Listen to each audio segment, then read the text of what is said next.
this project, I'll explore the correlation between film and the lives of people. A survey I conducted says that over 73% of individuals questioned said they were actually changed by a movie permanently, whether it be by the film storyline, characters in it, or a soundtrack. That says a lot. That says a great deal about uh, good stories and beautifully written scripts and storylines. But it's only certain movies that push us towards behaving in a certain fashion. And in this film, I hope to explore that with you and see what other people think about movies that change their life. It's basically that movies become this fun and exciting way to deal with real world issues, and a lot of movies have opened my eyes to things like that, and I think that's part of the reason I like them so much, is to see how they deal with a real world issue in a fictional world. But probably my life as a whole and choices I've made and paths I've taken, I'd have to go with The Dark Knight. I would argue that's actually the movie that made me want to make movies. So my whole life has been shaped around my love for that movie, essentially. But I think the one that leaves the most lasting impact is probably the ending, because when you look beyond just a final fight between Batman and Two-Face, there's a subtext that's talking about human nature and good versus evil and like a psychological aspect, which is something that I just find more fascinating every single time I watch that. How do you think that scene changed you as a person? Ooh. From who you were before you saw that movie and before you analyzed that scene to who you are now? A whole new outlook, because up until like a few years ago, I was part of that group who believed that there was so much more good in the world than bad, and I kind of like was kind of stuck in the bubble I was raised in of, oh, everything's fine, everything's great. And then as I matured more and I analyzed that scene and I was hearing more about the world and I was thinking about that and the way that Batman said Joker wanted to break Harvey just because Harvey was such a good guy, it made me realize in that not everyone's good, and anyone can anyone can turn someone, and they can go to a bad place whenever they want, and there's people out there who are pure evil, who just want to manipulate that and just affect people and change people, and in doing so hurt the world. The film that I resonated with most has to be Beautiful Boy. Overall, I think the movie is beautiful. I mean, it's called Beautiful Boy, so it's going to be beautiful. It's a very intense movie, but it gives light to a subject, and it is definitely a movie that affects the way that you feel during and after. I think before the movie, I stood at a point where I didn't know a whole lot about like the drug scene, what it does to you, how it affects not just the person taking it, but the people around you, like your friends and your family, and just how intense that situation really is.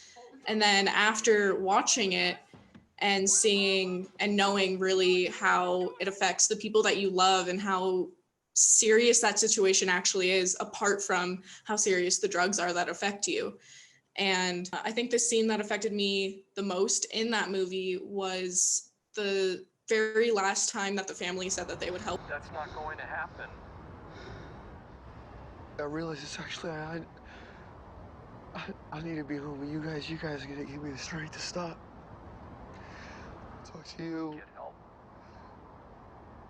I love you, No, and I hope that you get your life together. I love you too.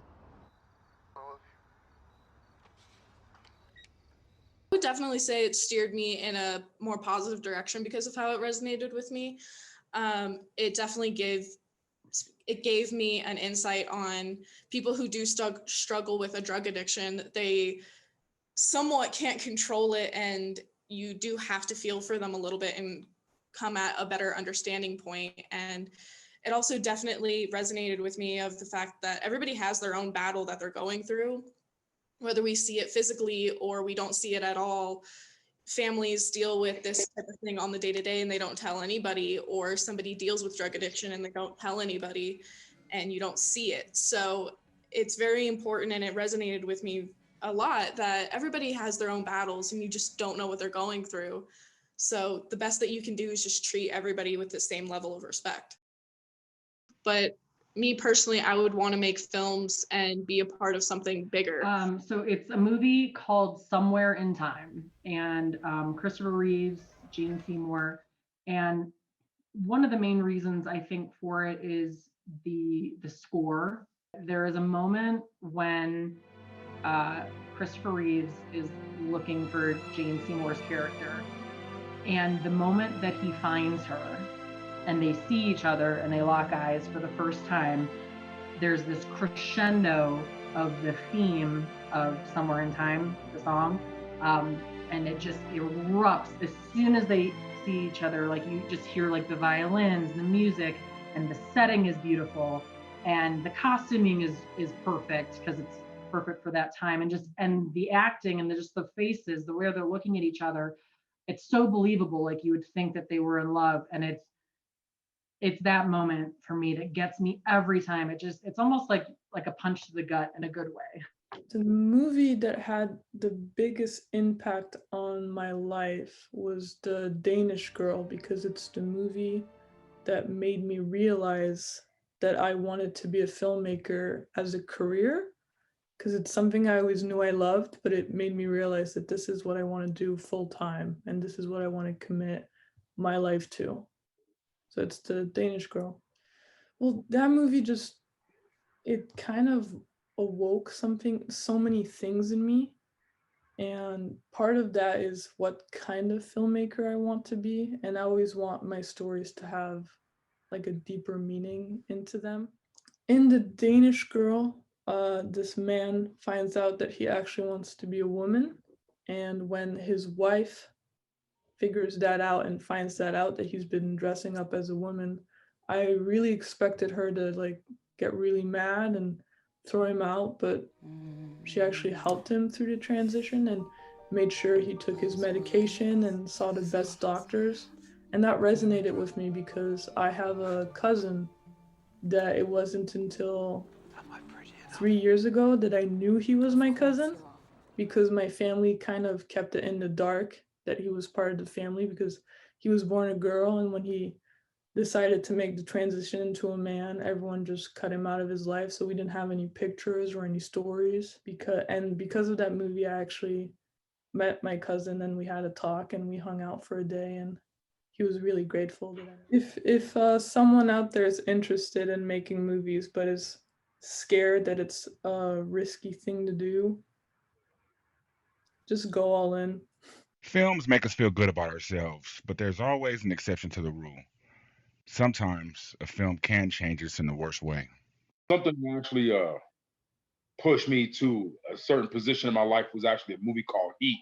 That was the movie that actually pushed me to the point to where I went ahead and started committing crimes and committing robberies and things. I had been in the military, so the brotherly aspects of it, and then I'm also a street dude, you know what I mean? So I've been through that. I don't want to elaborate on that too much, but I understood it. But at the same time, I was in a position getting out the military, working for a security firm. I needed money, man. The weight of the world was on me. I was going through some things mentally, and I was like, you know what? Anything I can do to alleviate a lot of the financial burdens and things I had on me, but also too to release a lot of energy. It was a shootout scene after the foil bank robbery when Pacino and the other officers had rolled up. Even though people was getting dropped and stuff like that, that wasn't what was scaring me, about anything that I had been going through. I expected that type of ends to myself, just like them dude did. They was ready to rock and roll no matter what, and at the end of the day, those chances that they was taking, they looked at it as being something that was, valuable at that point. Like, they would give up their life to keep doing what they was doing, and I was on the same thing. Right. Wow, that's heavy, because clearly you here with us right now. Yeah.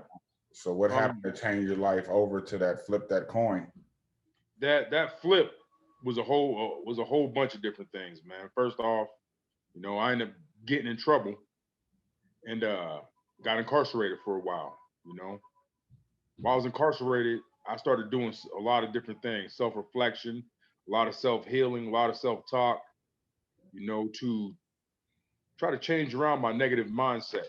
You know, I was looking at things in such a manner. I was like, damn. I mean, I just gave up my whole world for some change that ain't even gonna last my family a lifetime. Doing that, but it was nothing that was so substantial to where it would alleviated all my problems. So then I started looking at him like, damn, it wasn't worth anything. It wasn't about nothing. Looking at yourself and seeing that you, the worst person in your corner, makes you want to do something different, makes you want to change your life around, makes you want to love yourself and respect yourself and put yourself in better positions, but also too to where you can hold up a good, I don't know, image and portrayal of who you are to the people who say they love you.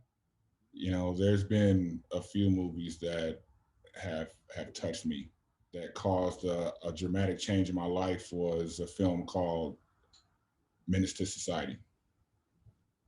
Well, that movie, it was shot in Los Angeles, in South Central, where I grew up, and the character was played by an individual that was similar to me. They filmed it. They filmed the movie at the same time I was growing up, and I was the same age as the main protagonist named Kane, and he grew up in South Central Los Angeles, and so a lot of the things that he was experiencing in that film, that the filmmakers were documenting, that they wanted the audience to see, I was experiencing that in real life. It was a part in the film where his grandfather asked him, do you care if you live or die? And he said he didn't know. Do you care whether you live or die?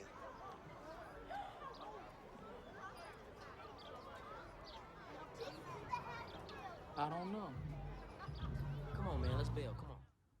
And that resonated with me because at that point in time in my life, I didn't know whether I wanted to live or die because of my environment.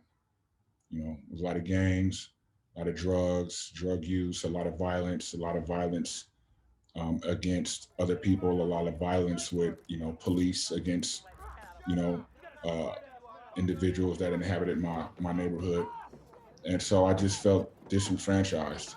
I felt that, I didn't matter, like I didn't have a voice. And so when I saw that, that resonated with me because I was like, yeah, that's exactly how I feel. The filmmakers really hit it right on the nose when, they shot that scene and that dialogue right there. And then coinciding with the end, when Kane was killed in a drive-by shooting, I felt that too, because not too long before the film came out, I had a good friend of mine who I had known since kindergarten get killed in a drive-by. And I was actually supposed to be there. And so that was the first person that was close to me that I had lost. I had known other people who had died before or killed, but nobody as close as Eddie was to me. His name was Eddie Fuentes. And so when he died, I saw how hurt his family was. And I didn't want that to happen to my family, if anything were to happen to me. I decided that I needed to change my life and I needed to leave Los Angeles. And so I did just that. And that scene, that movie was a catalyst to me joining the United States Air Force. And I served my country with distinction after that. And it was all because that, a lot of things were going on in my mind.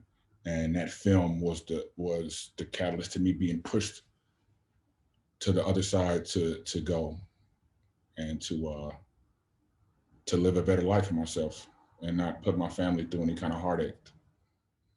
Because that life, that film, that was me. You know, it was also, wasn't just me. It was people that I grew up with too.